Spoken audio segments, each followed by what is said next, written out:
Today we're going to be talking about the artist's mental health and why it's important to take care of oneself as an artist and the importance of that. First things first, my name is Seko Meatfish. I've been a self-taught artist for almost 2 years now, and I've spent a lot of my time practicing character design and a lot of other little aspects of art. But if there's one thing you need to know about me as an artist is that I really do appreciate character design and all of the facets of it. Personally, I've been working on a lot of different projects, and I've worked on a lot of different projects throughout my artistic journey. Currently, I am focusing on a video game right now, but I'm also working on a comic as well as a collectible card game with friends. And I've been drawing since childhood. We're going to be covering a lot of different topics throughout this entire thing. So things like burnout, what causes it, how to avoid it, how to deal with it, the importance of the artist's work environment, because that I feel like that is one of the most overlooked aspects of artists' self-care is their environment. I do believe that a lot of us tend to overlook it, so I think it's important to talk about. We're also going to talk about the artist's self-image and how that affects their ability to create art, as well as other questions and topics that can cause problems for artists.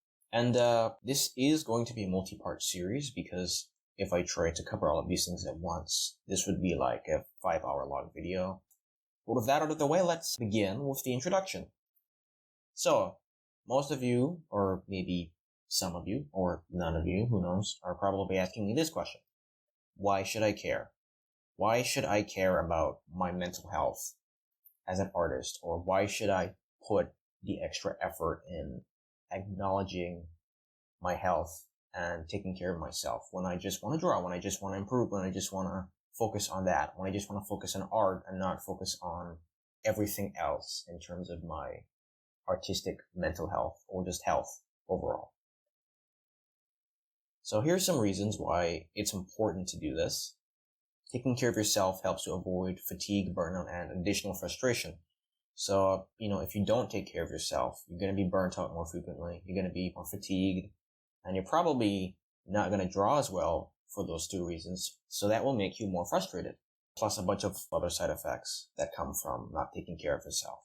Another reason is that monitoring your health will help you to avoid chronic conditions, again, like burnout and, more serious conditions.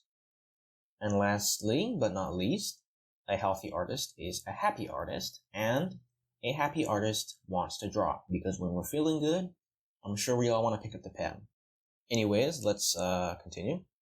So here are some of the benefits of self-care and mental health for artists. For one, you'll be more inspired and driven to create art, because you'll just have less problems. You'll just feel a lot more energetic. You'll feel a lot livelier. And you'll just feel refreshed and have an easier time coming up with ideas.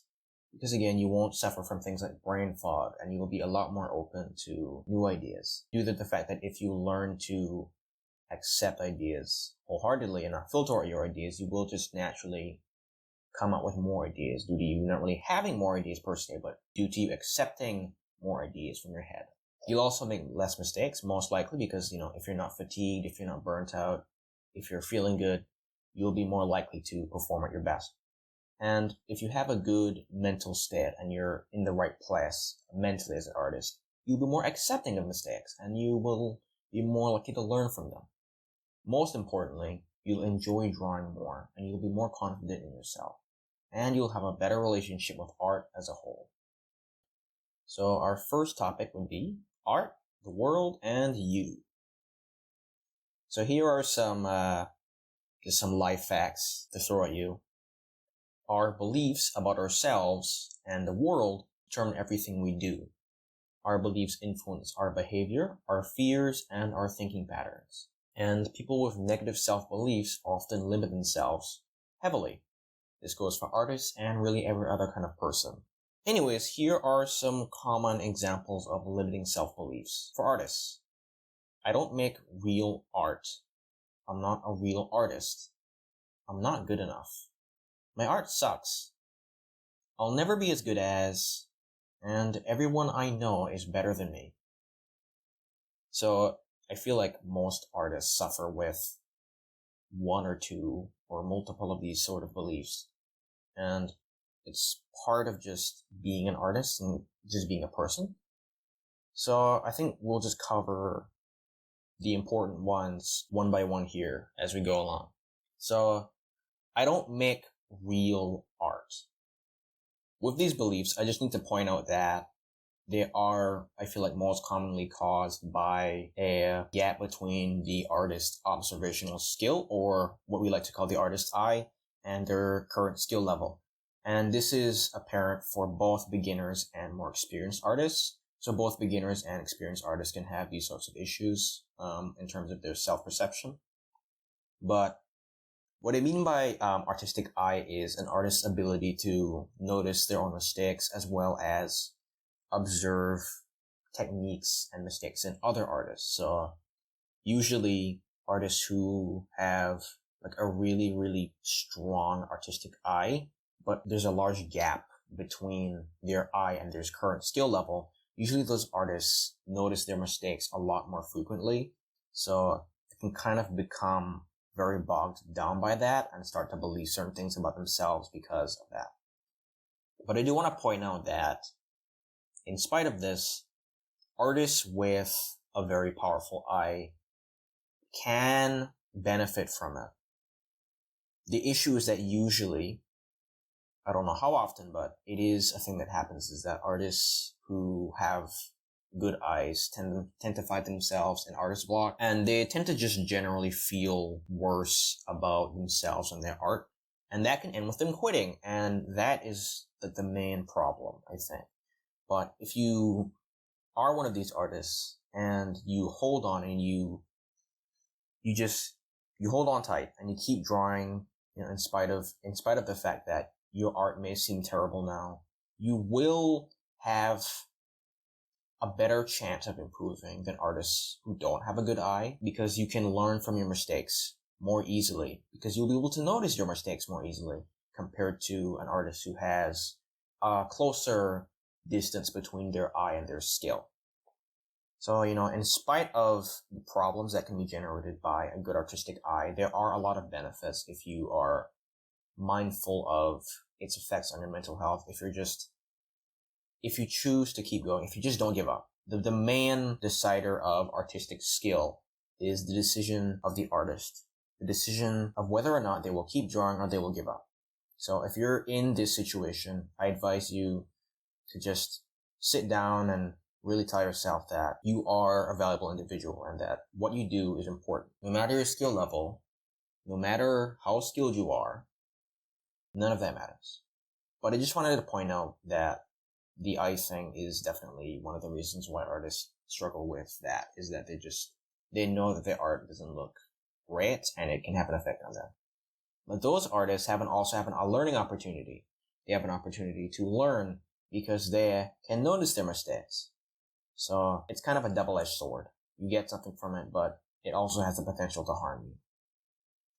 Anyways, artists who say this tend to justify that with these reasons. So I don't make real art because real art has meaning.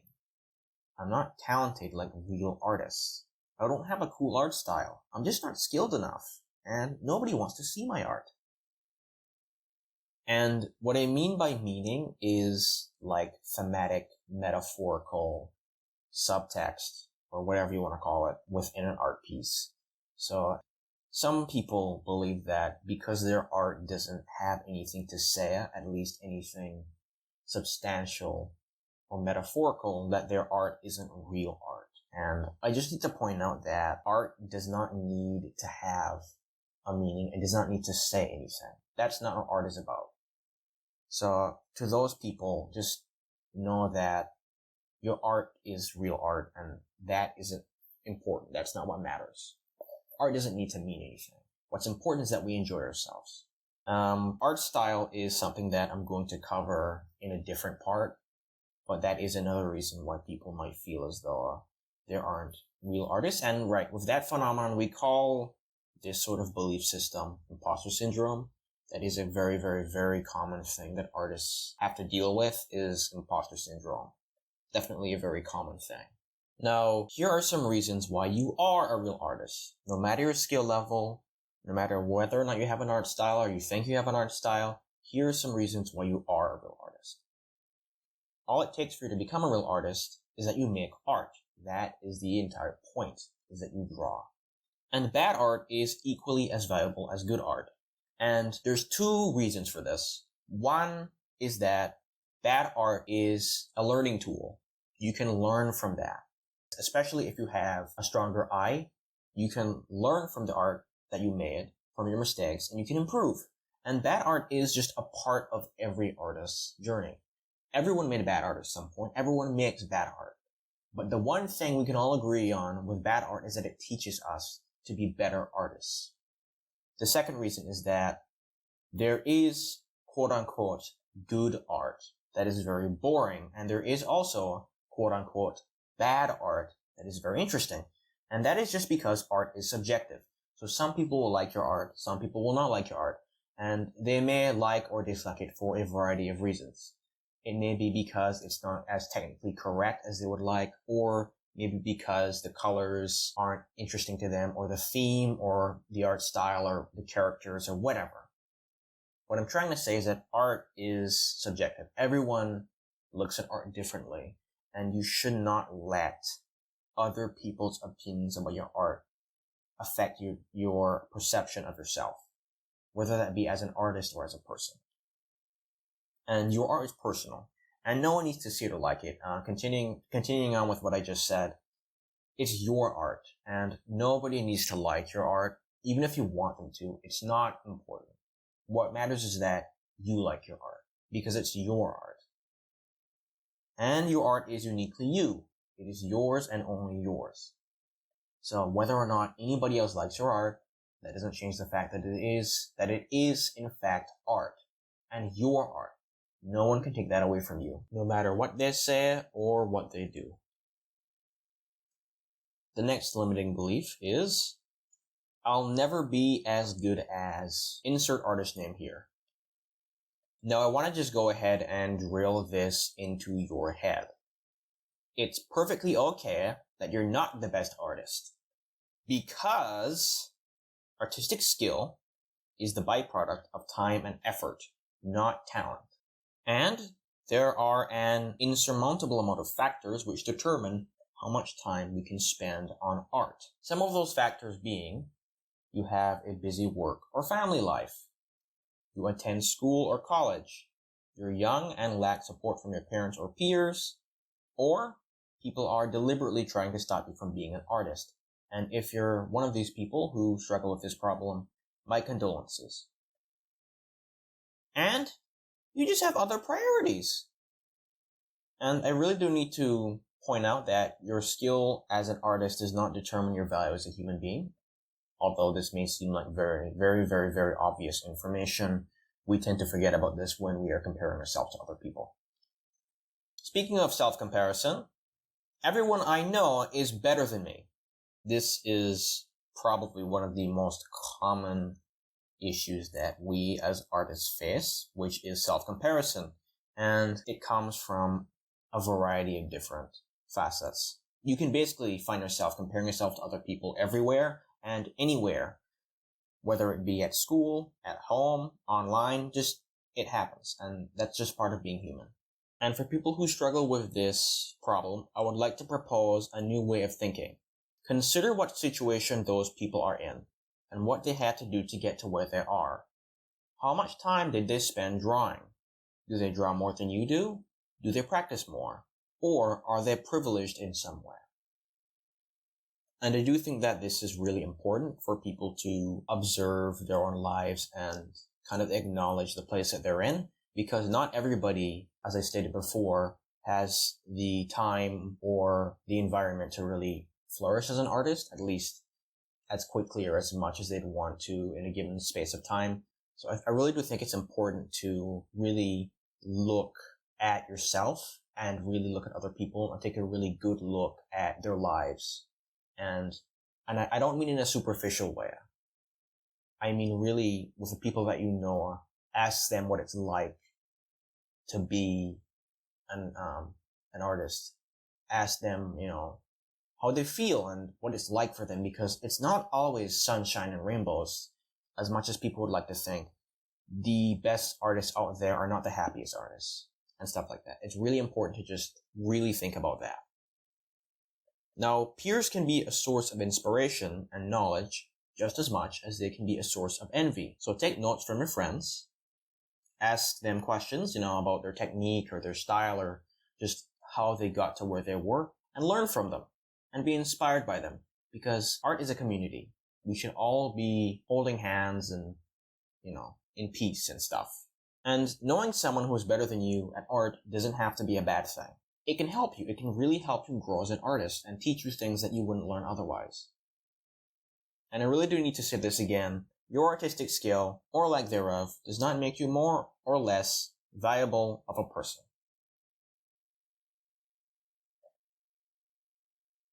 The child's analogy. As children, we made art wholeheartedly, free from the mental corruption of society and the expectations of others. In essence, we had a pure relationship with art. We did not feel shame or disappointment when we drew. We just enjoyed creating. As children, we loved to draw, and we loved what we drew.